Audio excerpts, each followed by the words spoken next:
Peace, everyone. Unmasked here, and welcome back to another art critique. Today, I have a special project submitted by Cindy, and it is this adorable bowl of spaghetti. I mean, dog. There's a dog here somewhere in this spaghetti. This is a great project, and I'm glad she submitted this because I wanted to create a little bit of an addendum to my recent tutorial on how to create hair. And this is probably the best example, like the perfect example of spaghetti hair that I think I've ever seen in my life. Really, this is like spaghetti hair if it was perfected. And I love that she did this project and submitted it because it's just a really, really good example of spaghetti hair. And I don't mean that as an insult in any way whatsoever. Technically, you could do your hair like this and it just be a style. It could be a particular look that you're going for. But I want to explain what was done to the dog's fur here to make it look like spaghetti as opposed to fur, because it doesn't look like fur, it looks like spaghetti. And here is the reference photo really quick. So there's a few things that I want to discuss because the tutorial that I recently put out on how to do hair, how to create hair, I drew a woman's hair, just long, flowy hair. And I want to give you another example that obviously is not a girl's long hair, because the technique is the same. The process is the same. The ideas are the same. So I want to give you another example of how to do that. Cindy did a fantastic job. There's real bold colors. I like that she replaced the background from the original. She said her dog was lying on some dirty laundry and she wanted to give it something nicer. And I think she did a really good job. I love all of the details in the quilt, in the back, all of the textures. The colors are a really, really good choice to complement the colors, the orange colors of the fur. So all of that's really, really well done. The drawing is overall really well done. There is a bit of discrepancies in the accuracy. I tried to line the reference photo up as perfect as I could to the drawing, and there's just a little bit off on the anatomy of the face of the dog. And of course, that's really, really important. So when it comes to drawing animals, it is vital that you get the primary features in the right location. So if I just outline the eye here really quick, and this eye over here. So the eye placement and the nose placement are pretty much the three dominating features to create likeness in pet portraits. So you want to make sure that you get those accurately. You can see the nose is just a little bit off. The nose is a little bit off, but the eye placement, it's a bit higher in the actual drawing. You can see this line is a bit higher, and over here it's a bit higher, and then the tear duct right in this area is a bit higher, and then the bottom part of this eye. So that's sort of elongating the face a little bit, and it's distorting the likeness of the original pet. So you have to be really careful when getting your initial drawing down. You want to make sure that the eyes and the nose are perfectly placed. Just about everything else doesn't matter, believe it or not. Of course, you have the spots in the fur. So you can look here, the white of the fur coming up the snout, and then of course this thin line of white fur that comes up to the top of the head. This is important, but your accuracy doesn't need to be 100%. It just needs to be close enough. It just has to share that same feature. And it doesn't quite, it's sort of off to the side a little bit here. I'm not it's more on like the, I guess it'd be the left side of the snout.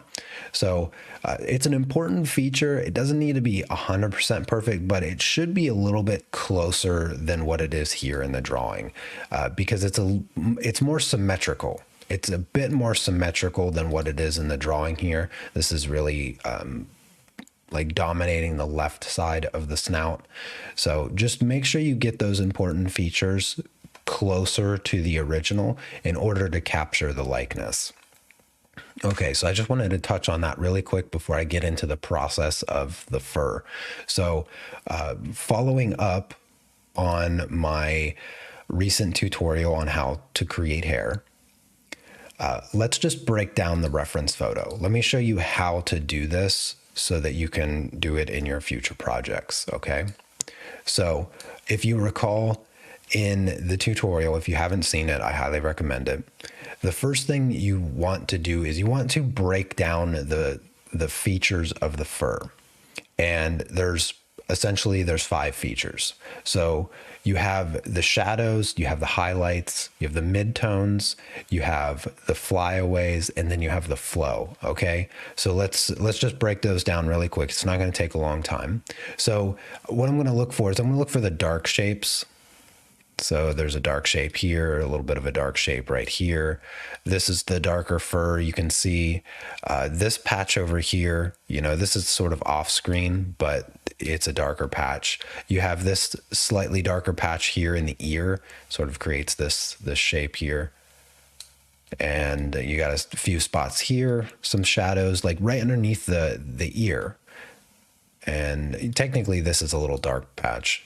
And let's just do this part on the top of the head as well, since it's darker than the rest. So that, and let's just go underneath the chin a little bit. Since the camera had a flash on it, it's sort of blowing out all the white fur and creating these weird shadows under the face. And then even here. So just, they don't have to be perfect. That's the thing with fur and hair. You don't have to match every pixel in the picture to make it look good. You just have to get it relatively close. So there's the dark shadows. Let me pick a different color. We'll do the highlights. So the highlights are going to be more the patches of white fur, since they sort of resemble highlights. So I'm just going to do everything there, even the grayish parts in there. So we have the highlights, we have the shadows, and of course all this white fur down here on the chest. So that's pretty much it. So that's the 2 features that you need. I guess I could do this shadow here. Let me grab this shadow. You can never have too many, you know. And even the structure of the face here, like this shadow, you can never really overdo it. But you want to keep your shapes rather broad, okay? You don't need to draw every individual hair here, okay? And the shadow. So there's the shadows and the highlights broken up. That's pretty much all the information you need to identify your color palette. And that's one of the other things about this. Your color palette is an idealized version of blonde hair. Blonde hair just isn't yellow or orange.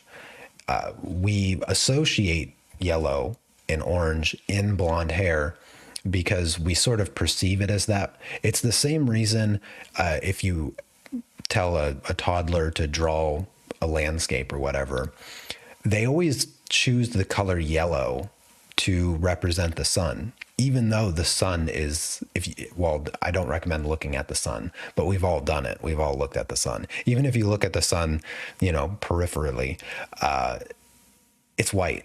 It's pure white. It's so bright that it's just pure white. I mean, you can look at a light bulb, and when you look at a light bulb, it's just so bright. It's just pure white. But kids still represent the sun with the color yellow. And we sort of almost never grow out of that until we, you know, study art and learn to identify colors a bit more accurately and understand how colors work to create the colors we perceive them to be. It's a whole nother topic of conversation. It happens when we do skin as well. That's very common mistake when people do skin. We do colors we associate with skin as opposed to the colors that are actually there. But anyways, let's just grab a few colors. So I'm going to grab the darkest color that I see in the fur. So I'm going to say like this brown here. This is a nice rich brown, kind of an orangey brown. And then we have the highlight color, which pretty much just white. It's like a pale gray. And then the mid-tone color is pretty much the most dominant color in between the dark and the light. And I'm just going to grab something like right in the middle, this nice khaki color. This is, you could say this is a light brown with a touch of yellow, but I like to call it khaki. It looks like khaki to me. And that's it. Those three colors. So you need 3 pencils. That's it. You just need 3 pencils to start working on the fur. But let's add in the other features that I mentioned. So we have the highlights, we have the shadows. Everything in between the highlights and the shadows is just the mid-tone colors. So I'm going to take, now there is of course the outline, but I'm not going to worry about the outline. The outline's pretty obvious, right? The outline is just everything. This is the outline. I guess I'll just put it in since it takes like 2 seconds. There's the outline. You know, it's not rocket science. Anyways, so now we need to establish the flow. And the thing about Cindy's spaghetti hair here is that she has really nice flow. And flow, if you recall from the tutorial, and if you don't recall it, then watch it again, is just the way the hair is going. Let me grab a different color here. Let me grab blue.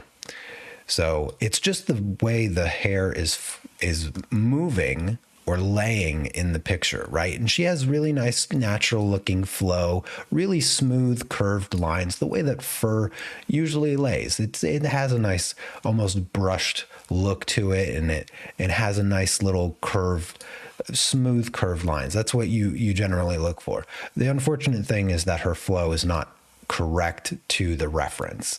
The flow is a little bit more complex. I always say that the chest of an animal, whether it's a cat or a dog or any other 4-legged furry animal, the chest is one of the most difficult areas to do because the flow is interrupted a lot. The fur bunches and it changes direction drastically around these areas because you have the shoulder coming in from the legs and the fur is changing direction and it's bunching up and sort of doing this a lot. So let's have a look at the flow. I'm going to leave these lines off. Okay, I'm going to leave the shadows and highlights lines off, and I'm just going to talk about the flow. So flow consists of 2 things. It consists of direction and length. Okay, it's essentially a vector field if you've ever studied mathematics. That's the way that I think of it. I think of it as a vector field. And the longer the fur, the longer the flow lines need to be. Okay, so the long fur down here flowing nicely, and then it's curving back this way. You can see the fur smooth curves like this all the way. And you want to use these lines, these vectors. I'm going to keep calling them vectors. If you don't know what a vector field is, just Google it. You'll know exactly what I mean. As soon as you see what a vector field looks like, you'll be like, okay, yeah, that's definitely a vector field. All right, so you have all these smooth lines, and this is the long fur, right? This is the long fur because the fur is longer here. It makes sense, right? Now, I'm not going to do every little patch, but I just want you to see how I'm establishing the flow. It's simply the direction the hair is going. I'm just tracing little sections of the fur. Now on the face, the hairs here on the snout and even all the way up to the forehead here, they're very, very short. And because they're short, they're just dots here. They're so short that they're just dots. And then as you get a little bit longer, they become dashes. They become dashes. Around the eyes, they become longer dashes, and they start to get a little bit longer. And the flow is going like this. Around the eyes is also another tricky area because the flow fans.